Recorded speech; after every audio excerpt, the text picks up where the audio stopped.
Canicule en Europe jusqu'à 45 degrés avec des ressentis pouvant atteindre 50 voire plus. Et soudain, tout s'arrête. Ces 3 derniers mois, j'ai vécu en Inde. 40 degrés constants avec des pics entre 47 et 52, parfois ressentis jusqu'à 55. Et pourtant, la vie continue. Les enfants jouent, les anciens marchent, les marchés sont pleins, les temples aussi. Personne ne met sa vie en pause à cause de la chaleur. Ils s'adaptent.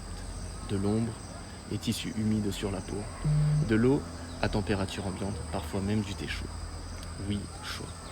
Parce que contrairement à ce que l'on pense, boire glacé ou prendre des douches froides n'aide pas vraiment le corps à s'adapter. Au contraire, cela crée un choc.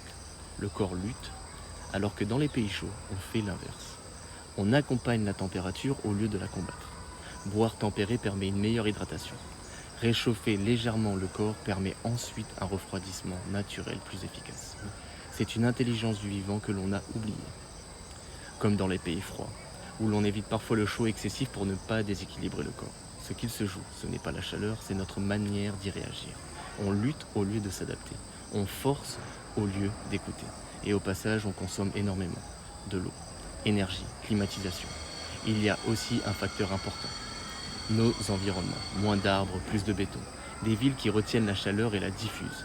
Là où la nature régule, rafraîchit, équilibre, nous avons créé des espaces qui amplifient. La chaleur n'est pas seulement dans l'air, elle est aussi dans ce que nous construisons. Peut-être qu'il ne s'agit pas seulement de supporter la chaleur, mais de réapprendre à vivre avec elle. Et au fond, une autre question se pose.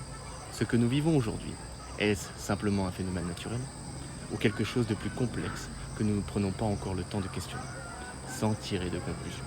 Juste rester curieux, observer, comprendre. Parce que se poser les bonnes questions, c'est déjà reprendre du pouvoir. Force à toutes celles et ceux qui traversent ces températures en ce moment. Votre corps sait. Écoutez. Namasté.